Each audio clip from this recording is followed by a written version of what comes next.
Hi, I'm Christina, and today we're going to talk about a possible November 2020 Russian invasion. Now, a lot of people have had visions about this in the past, including myself, and I made a video about it a few years ago on this channel. It's still there, but these three men had visions about the same exact time and posted about the exact same time. They all have their own kind of versions of what they saw, but it all runs together. And so I wanted to do a review of those visions and talk a little bit more about that too. Okay. First of all, I wanted to start with Dana Coverstone, because he was really the first one that everybody kind of noticed. And a lot of people are very familiar already. But just in case, I will not only provide the picture, what it looks like, but I'll put a link down in the description box for any of the three men's visions that I'm about to talk about. Okay? Fair? All right. So he basically, his overall story was brace yourself. And to make the long story short, he basically had already had March and June had already come true. And because of that, he felt compelled to go ahead and tell us about September and November. And that basically in that September that the schools won't be opened, and that there should be a third wave of the coronavirus. And in November, it looked like something's going on, and there's an invasion, all right, in November. And also notice, March, June, and September, that's when the months go, when the seasons change from like spring, summer, fall. But November kind of falls out of that box quite a bit, and it's also election time, all right. Then we get to, and well, his video is like, June 30th. The next one is God's Messenger. He seems to be from the UK and living in the UK at the moment. 6/29. It's just a day before Dana Coverstone's. Thousands of ships, hundreds of thousands of Chinese soldiers moving into Russia, and they shake hands. UK and Canada stand down. Troops enter America from the north. He starts seeing fireworks. Now, he's not sure if it has something to do with Jordan the 5th of November, which is something, because that's not one of our holidays, not November 5th.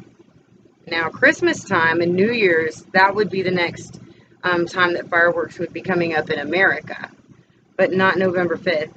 But he still brought that up, and that's still falling in like the November timeline. I don't know. Okay, I'm just seeing the similarities here. But he's seeing fireworks, and whether those are celebratory fireworks or if those are more combat type fire that they're seeing, I'm not sure. Okay. And he also mentioned that there would be an exodus from America to the European countries. So that tells me that what the American Indians had believed from the start, they would see the white man come, or all of us come in America, and then they would see us all go. Okay, and there's supposed to be a final exodus to Israel too from America. I knew about that. So that just kind of, I guess, raised some flags for me, when he said Exodus America, and I think I'd actually done a video on that too, prepare for the final Exodus or something like that. Then there was a dream by a man that is called Apostle Charles Turner III. He had the dream on 6:30, posted on July 3rd. And at minute 3 seconds, like 3 minutes and 57 seconds, he really starts talking about his vision. But before that, he's compelled to talk about, a little bit of his backstory, which is fair, but at 3 minutes and 57 seconds, he really starts getting into it. And the first thing he's talking about is bloodshed. There's bloodshed and there's chaos happening. All right. He gets up, he ends up going back to sleep. And I don't know if the dream picks up where it left off, but he begins having these visions again. And he's saying that people are shooting each other, neighbors are shooting at each other, people in parking lots. And what really gets me is that actually is the perfect time for Russia and China to come in, when we're busy killing each other, when we're so distracted and we're bringing down our own people. So that means less of Americans to fight against the invaders as a whole. Okay. He says that China and Russia come into America to maintain peace by concentration camp. And to me, I think that word peace is important, because right now we're really into implementing the peace plan in such a way that Palestine is saying they're telling Russia, hey, we're ready to talk to Israel directly now. Okay, which sounds great, right? But we were taught that's when they trick us. Okay, that while they're pretending to work on peace, they will really be making plans for war, to attack. Okay, that there will be no peace, that it's only war and destruction. And the fact that Palestine is talking to Russia, and Russia and China have been holding all these drills, and this is the attack that we know is to come because America didn't repent. But for, even this man to say, hey, there's a lot of chaos going on at the time. People are killing each other. It's easy. And I mean, you think about it. I've been wondering all this time, why the military didn't help. Have they been helping so far? I mean, they may be incapacitated to a large degree when this happens, but what have they done to break this mess up so far? So really, our military is asleep.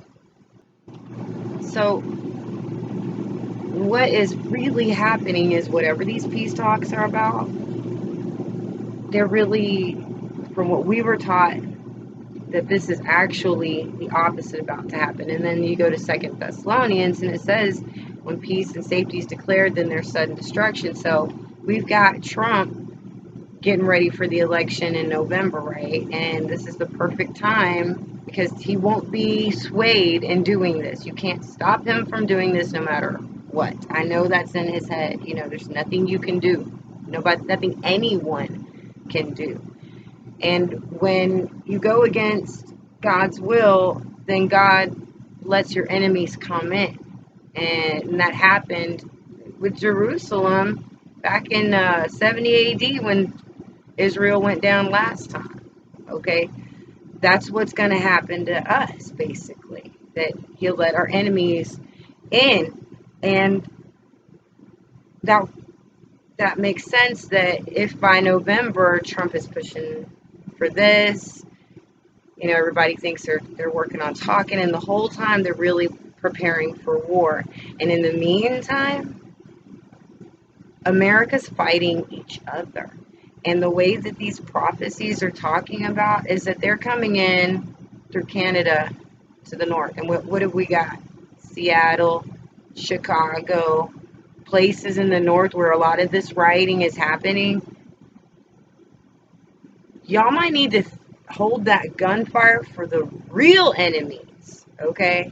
Because you're going to need it, all right? It's the way this looks. You're fighting the wrong people right now, and you're about to let them in your backyard. But all of this can't be helped on a spiritual level because Trump is going to want to get that deal closed before the election.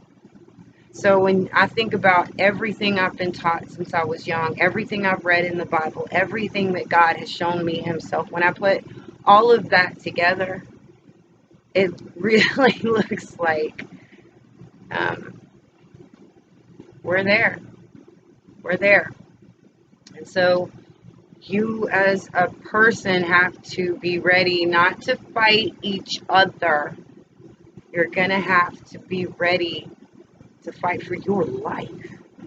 Because this chaos, this phase of chaos isn't going to last.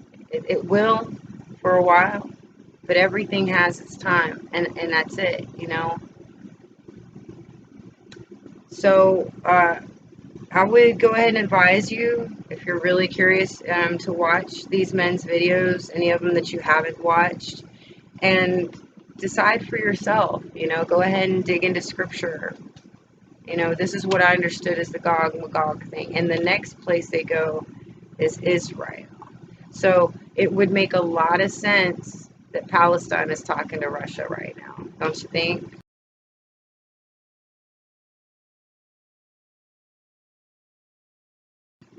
I'm also going to go ahead and do another video um, on the rise of Christian persecution that's going on, not just in our nation recently, that's really been on the uptick, but around the world too. This is a really important discussion I want to have with you, so you don't want to miss that. All right, let's talk to you soon.